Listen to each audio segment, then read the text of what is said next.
నాకు ఫోన్లు చేసి నన్ను తిడుతున్నారు, బెదిరిస్తున్నారు. అరే నా కొడక, బొడ్డు కొవ్వు కలిసింది, పంది కొవ్వు కలిసింది, బాత్రూమ్ కెమికల్స్ కలిసింది, ఎందుకు చెప్పారు నువ్వు ఇదే కాదు ఇంకా పలానా కలిసిందని కూడా చెప్పాలి అంట. నేను అది నా నోటితో అనలేను, ఎందుకంటే అది అన్యాయం అయితే. కానీ అది కూడా కలిసిందని చెప్పాలంట. నేను ఎవరు సార్ కాల్ చేసి అది ఎవరైంది ఆ నెంబర్ కూడా నేను లోకేష్ గారికి పంపాను. నేను పబ్లిక్ గా రివీల్ చేయలేను కొన్ని, ఎందుకంటే అది ప్రైవసీ ఇష్యూస్. నేను లోకేష్ గారికి పంపి 3 రోజులు అయింది. ఏమన్నారు sir? No response, as usual no response. నేను చెప్పాను ఇట్లా తిడుతున్నారయ్యా నన్ను, ఇలా పలాంటి కలిసిందని చెప్పు అంటున్నారు. బాత్రూమ్ కెమికల్స్ కూడా సరిపోదట, గుడ్డుకోవు కలిసింది, పందుకోవు కలిసింది, బాత్రూమ్ కలిసింది, ఇంకా పలాంటి కలిసిందని నేను చెప్పాలట. నా మీద ఒత్తిడి తెస్తున్నారు చెప్పమని, బెదిరిస్తున్నారు, తిడుతున్నారు చెప్పమని నా లోకేష్ గారు చెప్పి 3 రోజులు అయింది. No response. కానీ ప్రాబ్లం ఒక్క పర్సన్ కాదే, 20 మంది ఫోన్లు చేసి 30 మంది ఫోన్లు చేస్తే నేను ఒక్క నెంబర్ పంపుతున్నా. మీరు ఎందుకని బహిరంగంగా ఈ పరిస్థితి ఎందుకు తెస్తున్నారు? కారణం ఏంటి? ముఖ్యమంత్రి బాత్రూమ్ కెమికల్స్ అన్నాక, హోంమంత్రి దాని వల్ల ఆరోగ్య సమస్యలు వచ్చింది అన్నాక కింద జనం అనరా చెప్పండి. నేను మళ్ళీ 2 చేతులు జోడించి చెప్పేది, అయ్యా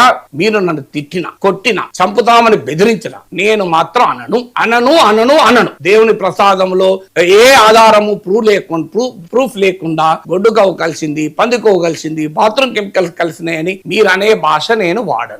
ప్రతిరోజు పత్రికల్లో వస్తే అయ్యా ఈ మాట వినదలుచుకోలేదు నేను అనను. మీరు నన్ను ఏం చేసుకుంటారో మీరు ఏమి చేసినా నేను రెడీ. నేను మాత్రం అనవన్నను బెదిరిస్తున్నారు. ఆ బెదిరిస్తున్న వాళ్ళ నెంబర్లతో సహా నేను రాష్ట్ర మంత్రికే పంపాను. No response. నేను ఏం చేయాలి చెప్పండి? మరి వెంటనే వాళ్ళకి రెడ్ బుక్ రాజ్యాంగం అమలు కావాలి కదా వాళ్ళ విషయంలో. ఇలా నువ్వు అనడం ఏంటి, పలానాడికి ఎందుకు ఫోన్ చేశావని అంటే ఓపెన్ గా నేను నెంబర్లతో సహా పంపుతున్నా కదా. ఇవాళ నేను ఎందుకు ప్రజలకు చెప్పాల్సి వస్తుంది అంటే, అయ్యా నాలాంటి వాళ్ళ పైన కూడా ఒత్తిడి పెరుగుతోంది. గోభాష, పాభాష, బాత్రూమ్ కెమికల్స్ ఇంకా ఏదో కలిసిందని చెప్పమని ఎందుకు చెప్తాను? నేను సచ్చినా చెప్పను, ఎందుకంటే అది లేదు కదా.